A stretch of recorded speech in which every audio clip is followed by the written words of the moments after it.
আসসালামু আলাইকুম এভরিওয়ান, দেখতেই পাচ্ছেন স্বাধীন দেশে কত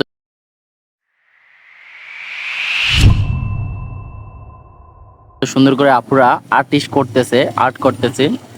এখন বাংলাদেশটা খুবই ভালো লাগতেছে, যেদিকে তাকাই সেদিকে রঙে রাঙানো পরিবেশ, অসাধারণ পরিবেশ দেখতে পাচ্ছেন। ছাত্রছাত্রী, আমাদের ছাত্র ভাইয়েরা এবং ছাত্রী বোনেরা কত সুন্দর করে আর্টগুলো করতেছে রাস্তায় রাস্তায়, প্রতিটা জায়গায় জায়গায়, প্রতিটা অলিতে গলিতে আমাদের শহীদ ভাইদের রক্তের স্মরণে এই আর্টগুলো করেছে।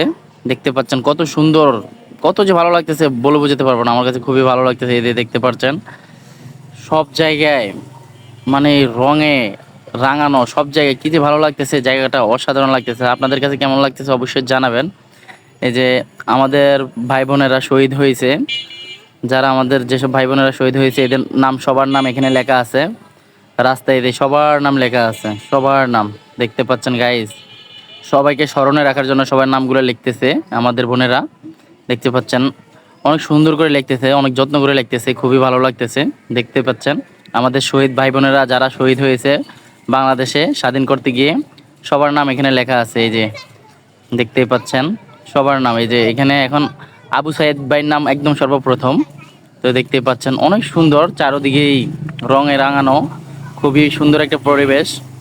আমাদের ছাত্রছাত্রী ভাইয়েরা ট্রাফিকের দায়িত্ব নিতে ট্রাফিক নিয়ন্ত্রণ করে, খুবই ভালো লাগে। এরকম দৃশ্যগুলো দেখলে কার না ভালো লাগে বলেন। দেখতে পাচ্ছেন গাইস, দেখতে পাচ্ছেন গাইস কত সুন্দর লাগতেছে। আবু সাইদ ভাইয়ের নামটা এই যে দেখতে পাচ্ছেন, আবু সাইদ ভাইয়ের নামটা প্রথমে আছে। তো আমাদের সর্বপ্রথম বাংলাদেশে শহীদ হয়েছেন আবু সাইদ ভাই, ওনার নামটা সবার মুখে মুখে আছে, আর উনি সবার অন্তরে বেশি জায়গা করে নিয়েছে। আর ওনার কারণে আজকে বাংলাদেশটা মানে সব ছাত্র ছাত্রী সমাজ জেগে গেছে, শুধু আবু সাইদ ভাইয়ের কারণে। সর্বপ্রথম আবু সাইদ ভাই জীবন দিয়েছে বাংলাদেশের কারণে। তো কার কাছে ভিডিওটা কেমন লাগছে, আর এই যে সব জায়গায় জায়গায় যে রঙে রাঙানো, পুরা বাংলাদেশটা যে রঙে রাঙানো, সাজানো গুজানো, কেমন লাগতেছে, কার কাছে কেমন লাগতেছে অবশ্যই আপনাদের মতামত কমেন্ট বক্সে জানাবেন। আমার কাছে তো খুবই ভালো লাগছে, এই জন্য ভিডিওটা করে আপনাদের মাঝে শেয়ার করলাম। অবশ্যই আপনারা জানাবেন যে আপনাদের কাছে কেমন লাগছে। তো গাইস সবাই ভালো থাকবেন, এই তো সবাই ভালো থাকবেন। আজকের জন্য খোদা হাফেজ, আসসালামু আলাইকুম ওয়া রাহমাতুল্লাহি ওয়া বারাকাতুহু।